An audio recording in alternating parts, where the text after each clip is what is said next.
Welcome to Seek Reality with Roberta Grimes. Joyous conversations about what the afterlife evidence and modern science combine to tell us is true about our one reality. You have nothing to fear. You are eternal and you are perfectly loved. Knowing the truth changes everything. Now, here's Roberta. Welcome to Seek Reality. I'm Roberta Grimes, and I am delighted that you can be with us today. Oh, my dear friends, our guest today is especially interesting. She's even fascinating, we might say. Karen Frances McCarthy, PhD, CSNU, is an award-holding medium. She's a spiritualist medium and a best-selling author whose work bridges the realms of spirituality, literature, and culture.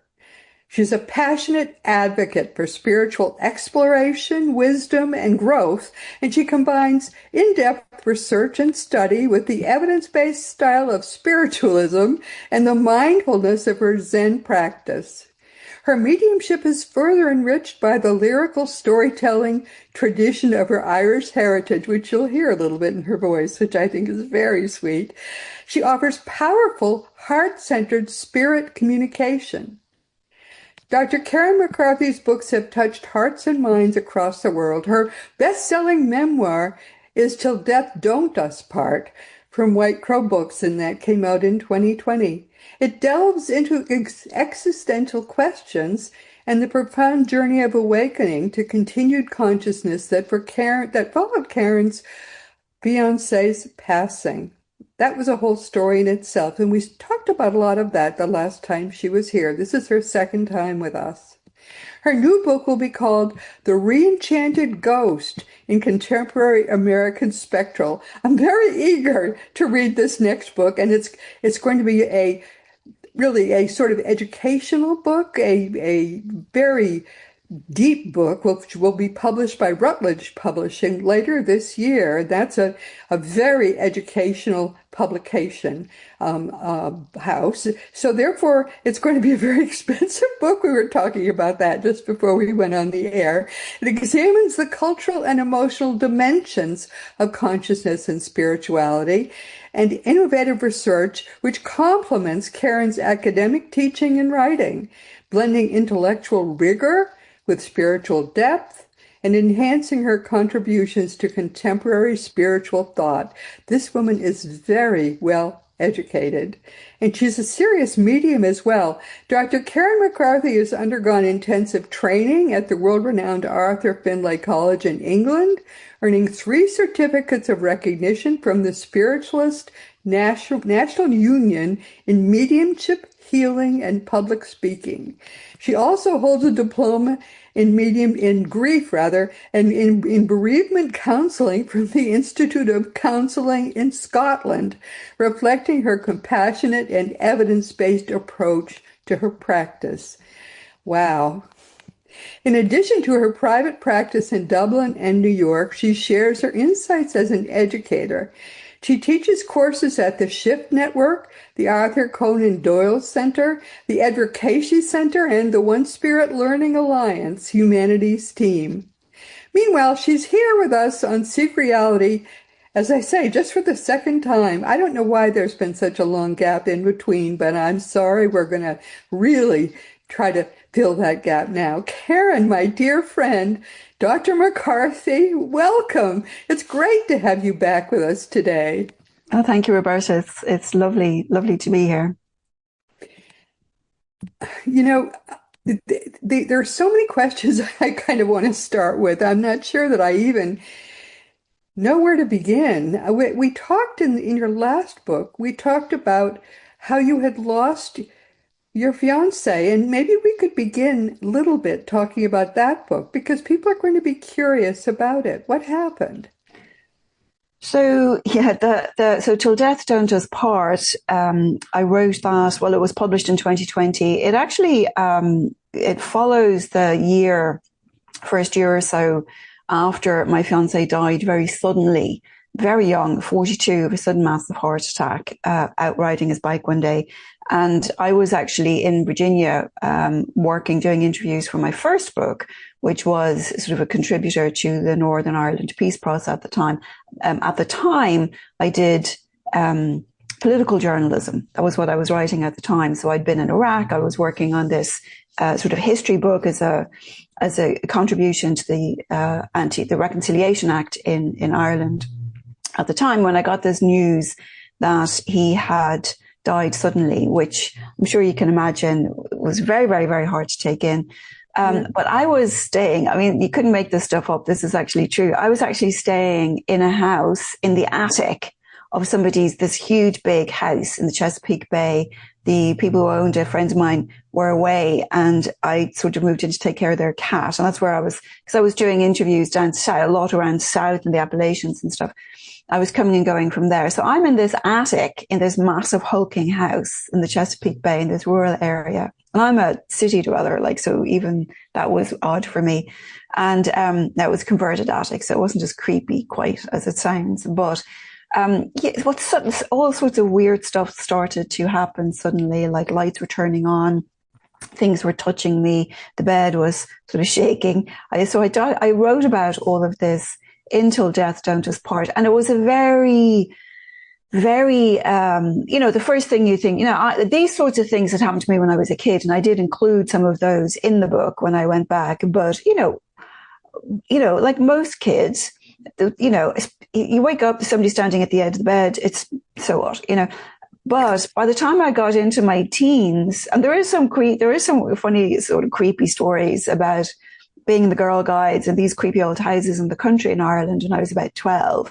But once I hit my teens, I really had no interest at all in any of this. You get into your teens, you're more interested in boys and clothes and whatever, normal teen music, normal teen stuff. So it sort of more or less stopped. Now, I still, when I think back, was very intuitively aware of an awful lot of things that weren't being said around me, so it was always there, but I just never had any interest in it. But when he died, all of a sudden it was like the doors threw open again, and all of this mad stuff started happening, and that's what I wrote about. So it was very difficult because, I'm sure you can imagine, I at the time I had a master's, I was a political journalist, I was kind of got very heady, and the first thing you think is, I've gone out of my mind with grief here. This is, the bed is moving because I'm imagining it. This kind of lights are popping, I'm imagining it. But it was a very, very tough and very difficult turn to make. And I kind of went through that process of how it started, ironically, with meeting a Catholic priest who kind of helped me get on the path, so I talked about.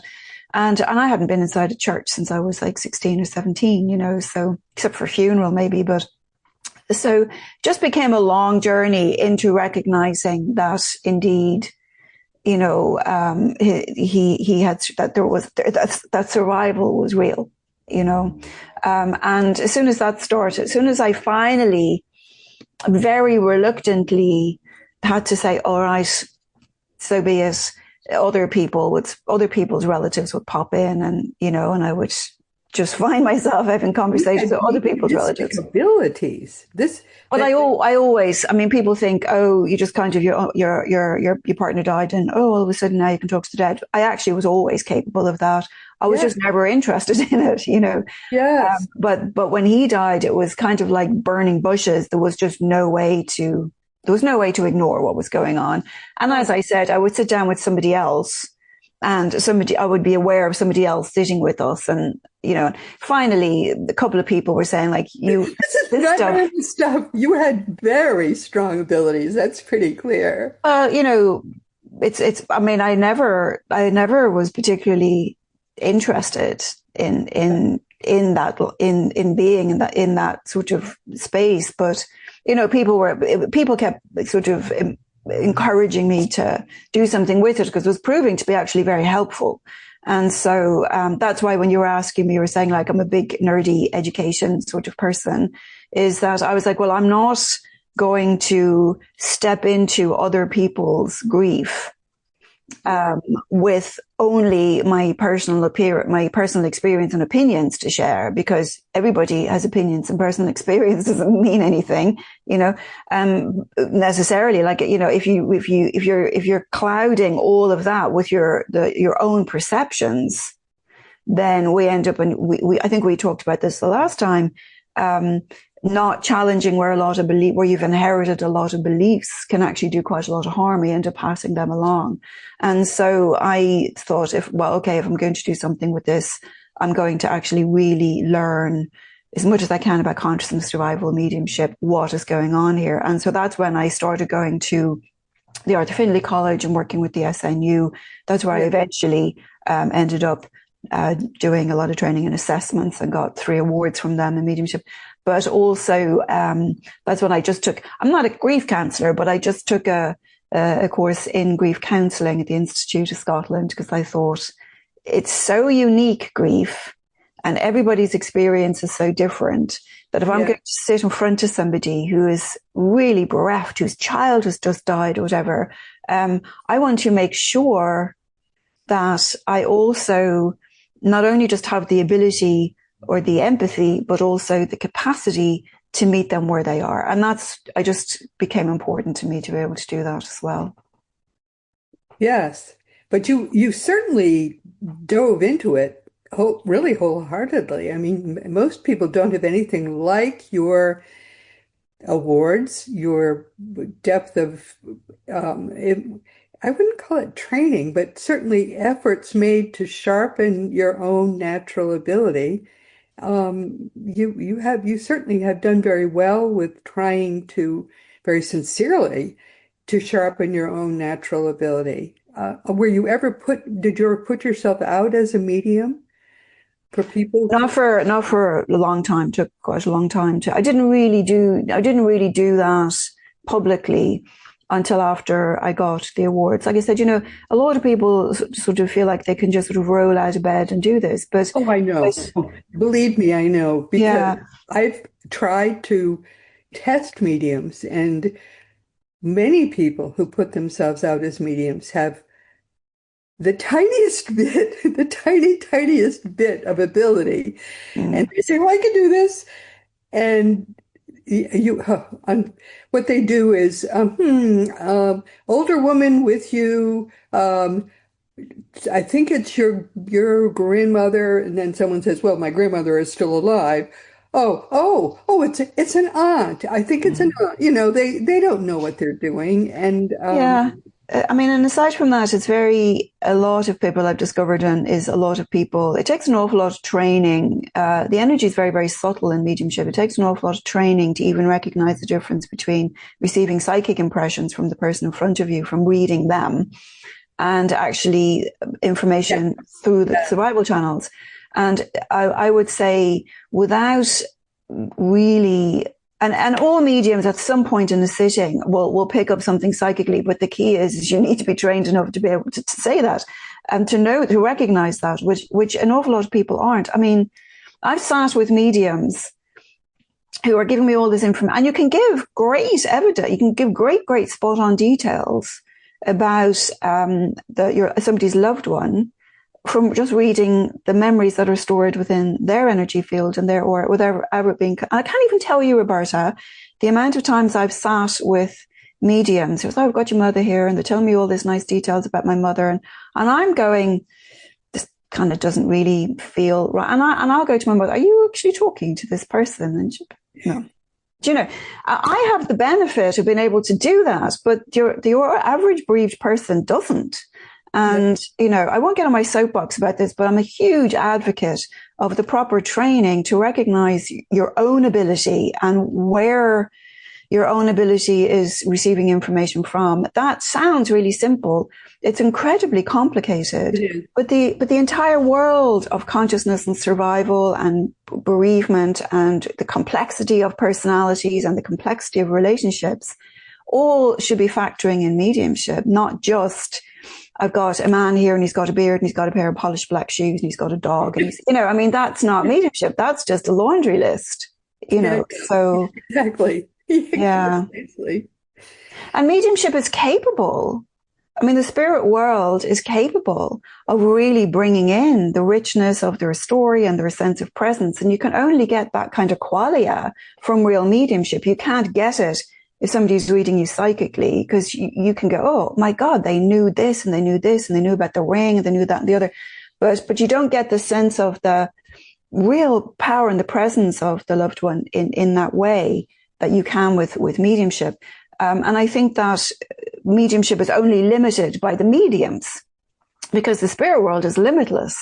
And Right. so I think it's really important in mediumship to make sure that we really blend and have that kind of power within our mediumship and our understanding of story and character, to be able to really bring, because people will come along and say, oh yeah, I've got my aunt was very cheerful. And I'm like, I can guarantee you for the 84 years your aunt lived, that wasn't the one singular personality trait, because nobody is just one thing, and so we don't want to be reducing people to that, because people are incredibly interesting, incredibly complex, and continue to be so.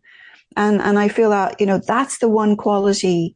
There's lots of qualities, but that's one of the significant differences between people picking stuff up psychically and people actually genuinely connected. There's an awful lot of presence and feeling complexity. There should be in the mediumship that can't be found in psychism. That's very important to me. I'm sorry to nerd on about that, but it's really important to me because I've seen people, and I've had people come to me where they went to a medium who said, I've got your dad here and a bunch of stuff. Yes, that sounds like my dad. And your dad doesn't particularly like your husband. Well, no, he didn't. Yeah, I'm not really sure.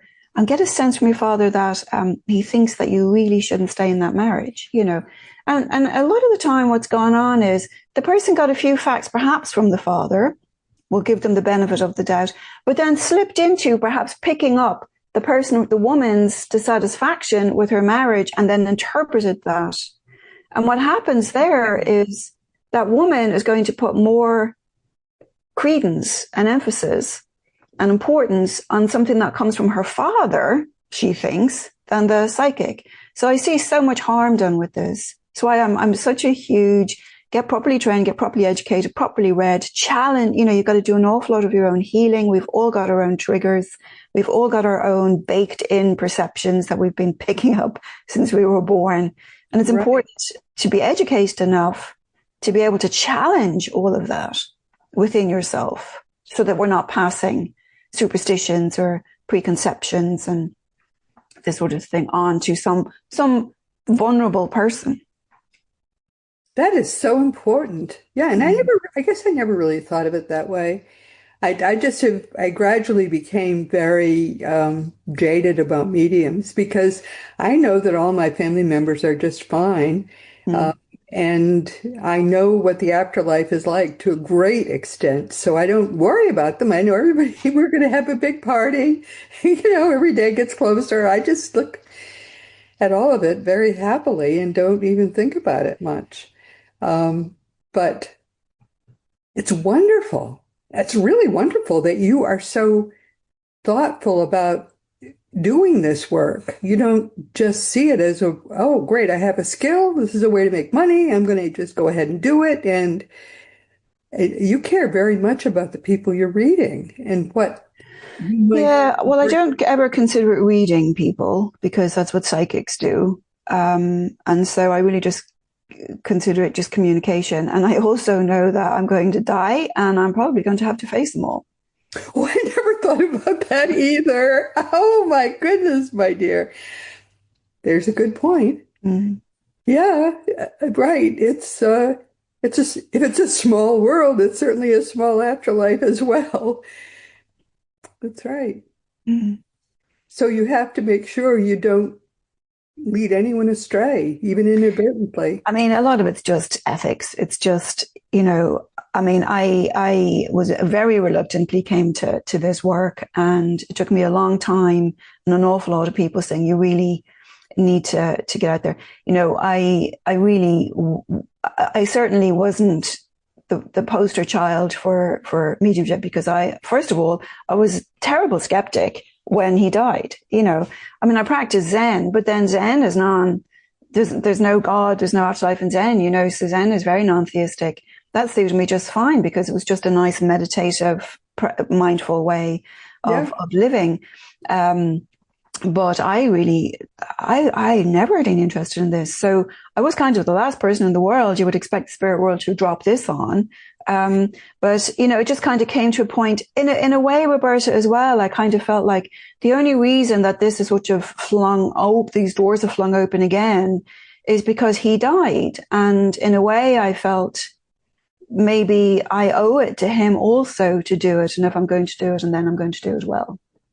So do you practice it now for the public, or do you? Oh, I do. Yeah. And do you do that in the United States? Do you do that in Great Britain? Where do you? Well, I'm very rarely in England. But no, at this point, and since COVID, because I move around so much and because like New York City is so massive, I do all my sittings on Zoom. I do very limited sittings because they're really, really so exhausting. You know, I really try to make time to sort of do other things like write and study and explore ideas and whatever. So that's quite an important part of what I try to do in my day as well. You know, because it's a limited life. I just, as you know, you can tell, I'm really big into knowledge and education and understanding and insight. So that's an important part for me as well. And I do this church services. I mean, I'll do the inspirational addresses and the messages and church services. And I have been teaching, but I'm really kind of moving away from teaching now because it's so exhausting. And I really just want to put my focus back on my own mediumship and my own writing at this point. And although you mentioned earlier, I'm actually teaching a course now with the Shift Network on Irish mythology, which I'm really, really enjoying. But I'm sure. You have the voice for it, and you have the sort of air about it. So I'm sure you're wonderful. Well, it's proving very popular, which is great for me to see so many people interested in Irish mythology. But to answer your question, no, I have people from all over the world because now I do all my sittings on Zoom, and I do some church services. Zoom. On Zoom, yeah.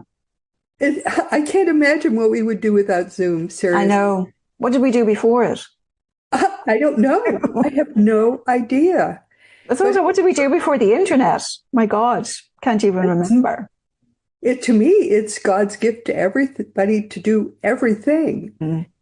I mean, I have a wonderful class that I teach, and there are people in that class. It's like a worldwide room. Mm. A lot of people from Australia, Serbia, all over the world. Yeah. And because everyone speaks English. So if English is your language, you're blessed to know and to love people all over the world. I love that. It's also good for mediumship and for teaching because, before that we were sort of only working really largely. Well, we were largely working with people within our own communities. So with, our own cultural background and these sorts of things. And it was very easy to sort of understand what was being shared because we had a frame of reference for it. When you start, like you say, working with somebody in Serbia or Bulgaria or somebody who's had or Africa, or South America, who's had a very, very different cultural upbringing to you and whose relatives, especially going back, like you go to somebody from India, go back 2-3 generations in India, it's entirely different culture. It's really interesting for mediumship because it means that we really have to move ourselves into their space because we don't have a cultural frame of reference. So it becomes where we have to be very open to ourselves as mediums, very open to moving into a sort of an openness to something entirely new and unfamiliar to us. Yeah, that's a wonderful point. And how do you do that? How do you get vibes from those people? Is it harder to pick up people's consciousness vibrations from? No, it's not harder. The only thing that interferes with it is our own limitations. We think grannies have white curly hair and bake. Well, that's not the way it is for all. Obviously it's a cliche, but you when you go into different cultures, it actually to me is more interesting because it means you really, really have to surrender your own ego, your own everything you think and all of your preconceived notions all have to be surrendered to the voice of that person. So it just demands getting out of the way even more, which honestly we should always be doing in mediumship, no matter who it is. Even if it's your next door neighbor, we should be getting out of the way. But when you're working in a culture that's completely unfamiliar to you, you've no choice but to do that, which is great. I think it's great. Yeah. But I think we need to be doing that anyway when we're trying to relate to other people. Trying to understand other people. We need to really try to love them enough to try to understand them. Or understand them enough to try to love them. Me too. Well, it's kind of circular, isn't it? You need to get ourselves out of the way and try to get into their hearts enough that we can really help them to help us understand them. Especially now. Yeah. Right. But people know whether we're being genuine and whether we're phony ourselves truly. Wow, I've really learned that people will open themselves wherever they are. I mean, it truly is one table that we sit around when that group meets. And we really have learned to love one another wherever we are and to understand one another wherever we are. I wouldn't have thought it was possible, but it certainly is. So to me, that is what Zoom is truly. It is a tool for people wherever they are to open themselves to one another in a way that I would not have thought was possible. It's quite beautiful. Yeah, absolutely. You would be able to bridge that as a medium. I can see how that would be possible. Well, mediumship is not limited by time or space, so really it shouldn't make any difference as far as mediumship is concerned, because that's beyond just people are saying, can you really do a sitting on Zoom? And I'm thinking, actually, in a way, to be honest, I prefer it because when you're in a little room or a little office with somebody, their energy is so present and so that you're struggling to make sure you're not getting stuff from them. You're really, really staying there. I find it easier on Zoom to do mediumship because, they're removed from me. So I can just keep my focus there on the subtle, very, very subtle energy that's there without feeling overpowered by the presence of somebody in a little room with me, a little office with me. So is that what you mainly are doing now? Is because if you're doing mediumship and you're doing it via Zoom, you could make that the way you support yourself. Even that's what I do. Yeah. No, I work full time as a medium. But when I say full time, I mean full time as in, but to me, mediumship is not just doing contacts. Mediumship is education. It is writing. It is sharing. It is speaking. There's an awful lot. And it is an awful lot of self-care as well, making sure that you're getting out to walk, making sure that you're moving through life with sort of presence and ease, which is not easy always. So there's an awful lot of just being mindful of yourself as a medium. I mean, mediumship is not something that you run home, you have your dinner, you sit down, you plop down, you get on Zoom, you do a reading. I never use the word reading for mediumship because it's not reading. When you start saying, are you doing a reading? What are you reading? You're reading the aura. That's psychic, right? That's not mediumship. So I always call it, like at the college, they call mediumship is the sitting. We're sitting with the spirit. Yeah. Me, you, your loved one, we're all sitting together for a period of time, having a conversation. That's what mediumship is. So for me, the language we use around it is quite important. Language is always important, and the language you use around it, to me, is important. But mediumship is much more than just sitting down to make a contact. It's about your comportment as a person, how you move through life, your responsibility, your ethics and responsibility, your desire to make a contribution and how you make that contribution and how you inform yourself, how you sit within the power and the presence of the spirit yourself for guidance, how you take care of yourself, the empathy that you show to anybody walking down the street. It's mediumship to me is a way of being. It's not something we do, you know. So at the moment, you know, you're talking about income, yeah, mediumship, teaching, although I'm moving away from teaching mediumship, you know, that's what I do. And then when I'm not doing in the midst of a sitting, because I do very limited number of sittings, I'm doing all of the other things that become part of, I mean, mediumship is being a medium is just really being a spiritual being with a sense of compassion and contribution and empathy, you know. And so, and that, as you pointed out earlier, is very challenging in our current climate. Yes, a number of things are. What I teach people is how to raise their consciousness vibration. And that is something which is much harder now than it was to do when we were not fighting wars and fighting political wars. Teaching people not to go down those tracks because there's nothing at the end of those tracks except ever more negativity, which is what we're trying to get rid of in our lives in order to raise our spiritual vibrations. People are basically very good at heart, and they don't know how, without help, to pursue only that in life, because that's the only place to go, which is productive. Nothing else is productive.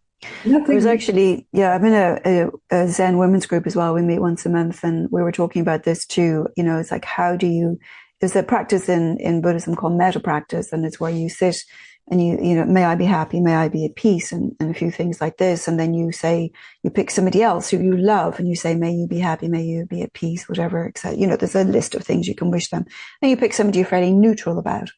And then the last one is you have to pick somebody who really gets on your nerves, you know, and somebody you really, really, really don't like. And you have to try to send that to them. And to do it genuinely, it's an incredibly difficult practice, you know, to take somebody who's doing abhorrent things in the world, for example, and try to wish them well. It's very difficult. It's easy to do that as lip service. It's very difficult to do that genuinely. And we were having this discussion, and we're like, sometimes what we need to do is just to, instead of getting caught up in the anger that goes with that, what's going on in that part of the world or what that person's doing, to actually turn that around into generosity of spirit, to share that generosity of spirit where you can, you know, so that you're not just, you know, every time you listen to the news getting angry about something or other, you know, where you can remember generosity of spirit as well with people you meet and people you disagree with, as you're saying, you know. I mean, as I mentioned earlier, my first book was part of the peace process in Ireland. Oh my God, peace. Real, genuinely, I have huge admiration for mediators. I really don't know how they sit in rooms with people who are at each other all day, every day, trying to mediate those conversations. Unbelievably important work. When I saw the work they did, huge admiration for them, because I had to go up and as a sort of a cultural ambassador to meet people, the unionists on the other side. You know, people that my grandmother wouldn't allow even on the TV. She would tell us to turn them off, you know, and go up there and try to find some humanity and some common ground. I can tell you the hardest thing is peace. We think that we live in a world that is relatively peaceful, and occasionally wars break out. But the reality is we exist in a constant state of war, and occasionally peace breaks out. And peace is such hard work. Such hard work. It was taught by Jesus, however. And if you get rid of all the religion, and if you just go back to what Jesus taught, you can use those teachings to help people raise their vibrations in extraordinary ways. And that's what I teach. Beautiful. And prevenient forgiveness of all things before they even happen. Which he taught, which didn't survive the process of everything being turned into Christianity, because Constantine, the emperor who created Christianity, was not a good person. So there you go. But we can go back before all of that happened and do things the right way, which is what we do. Lovely. But anyway, well, we're believe it or not, we're starting to come toward the end of our time together. See how quickly it goes when you're having fun. But what do you want to increase in the world? What is yours to do in the world, do you think? Well, I think for me, I've got to look at where can I contribute? Where do I have an ability or the facet to actually contribute? For example, I was saying the mediators, incredibly, I think you have to be born to that work. There's a lot of things you need to be born to. So, what I try to do is really just do what I can do to the best I can for the well-being of myself and other people, which is, I don't pretend that, I can run over here and mediate that, or I can bring peace over there, or I can go, that was my point of it as a journalist. It was like, I kind of felt like it was just a lot of Groundhog Day in a way for me. I mean, it's a really, really good journalism is more important than ever, really more important than ever, good journalism. But for me, it kind of got to the point where I felt like it just sort of feels like Groundhog Day. I didn't really feel like I was making any real contribution, in any kind of lasting or impactful way when I was doing that. And so, what I try to do now is, and I mean, really, what I try to do now is obviously I write, I research, I talk, I try to educate myself and educate other people, as we've been talking about here, on things like survival and grief and spirituality and compassion. But also, I'm just mindful that, anybody can have an opinion. And so I only want to be able to share opinions that are as informed as they can be, with the awareness that there's no objective truth, that all we can do is try to be as compassionate and as informed and to do no harm. That's the important thing, right?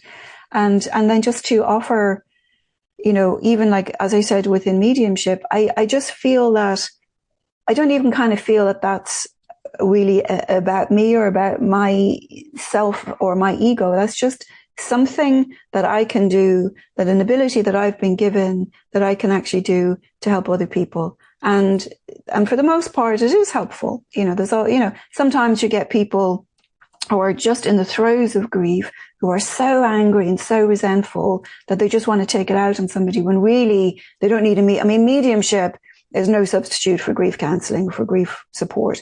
It's a part of it, but it's not a substitute. And sometimes you'll get people where you're like, really, this person really needs to see a counselor or to join a grief group or something like that. But within the ability that I have, which I'm always seeking to stretch and advance, I try to just help to contribute in some way. Because I think that's what the point of being here.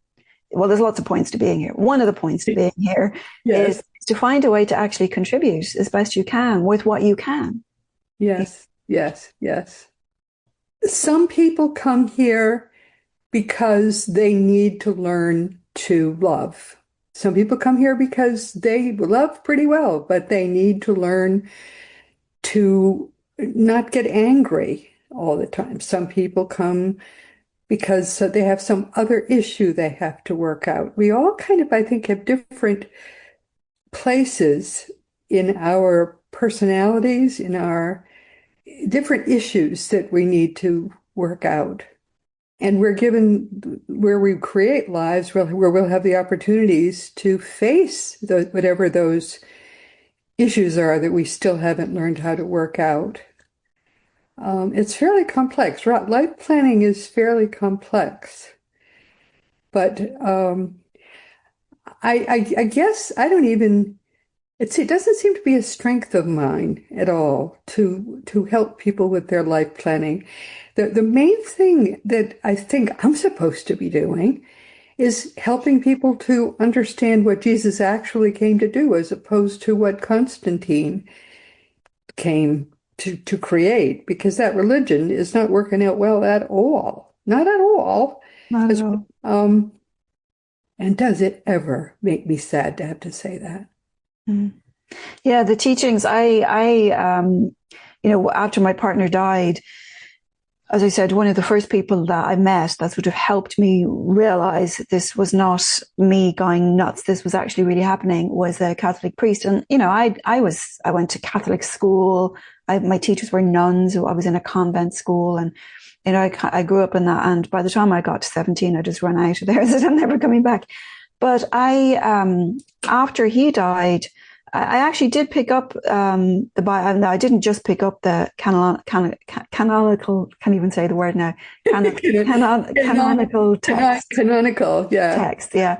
I picked up some of the Gnostic texts as well, some of the Gnostic Gospels as well. And I found that I actually read it again when I was reading them. I read them again in a way that with very, very different eyes, I felt, you know, from when I was a child, when it was being read at me, to when I kind of came back to it with this, you know, with this understanding of what survival was, or some understanding. At least I don't think anybody can understand what it really is, what's really going on there, but to a much greater understanding of survival and consciousness. And I went back and I reread the New Testament, and I reread Daniel, and I reread Paul, the Corinthians, and I just read it with such different eyes. It just was so much more meaningful. Yes. When I went back to it later. Yeah.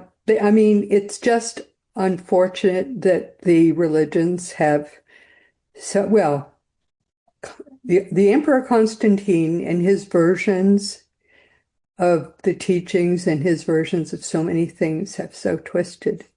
But that's a conversation for another day. I was going to say, huge conversation. Out of time, but I would love to talk about all of that with you. I'm sure your take would be so amazing. Yeah, very, very big subject. And, you know, kind of touches on the difference between, you know, spiritual purpose and our sort of very human animal nature to form tribes, to form separation, to find, so that the actual physical survival and the spirit survival that we understand are so radically different that, you know, when we get caught up, and it's so deeply ingrained into the amygdala, survival. And anybody outside the tribe is the enemy, you know, that we can't share our resources because it's coming from those very, very, very primitive Neolithic, Mesolithic age, you know, of where we're really thinking our survival can be threatened by some other tribe. And we still think like that. And I'm massively oversimplifying. I know the sociologists would come in here and have so much to say on this, but it's sort of where I think there's the big challenge. You know, where am I placing my survival over the extended community, not just the tribe, but the extended community, because we really are tribal in our essence, in the human form, very tribal. And that tribalism creates divisions, which we see all the time. Oh, my dear, I could talk with you all day long and never stop. We haven't even touched on ghosts, which is what I wanted to talk about this week. Now, next week, we have another wonderful friend coming to join us. It'll be Brenda Rice. She is our guru of forgiveness and self-forgiveness, and Brenda is dedicated to helping all of us to understand the obstacles that hold people back from living life to the fullest. In her successful coaching practice, she guides people through a 5-step forgiveness process. It's short, it's easy to understand, and I think everyone should read her wonderful book, which is called Forgive Yourself. So forgiving others is a gift that we give to ourselves, and forgiving ourselves is the best gift of all. We have a lot to talk about next week. And this week, our wonderful guest has been Karen Frances McCarthy, PhD, CSNU. She's a learned person. She's a deep and interesting person. Karen is an award-holding medium, a spiritualist medium, and a best-selling author, and a wonderful new book called The Re-enchanted Ghost in Contemporary American Spectral. Karen is such a fascinating person in so many interesting ways, as are, I think, so many of our guests, but I think she's especially so. This has been Seek Reality with Roberta Grimes. Please enjoy and make the most of this coming week in our one reality, always knowing that you are a powerful, eternal being. You never began and you never will end. And meanwhile, you are infinitely, eternally, perfectly, and forever loved. You've been listening to Seek Reality with Roberta Grimes. Roberta blogs and answers questions at robertagrimes.com. Join us every week as we explore what the afterlife evidence and modern science combine to tell us is true about the one reality we all share. Knowing the truth changes everything.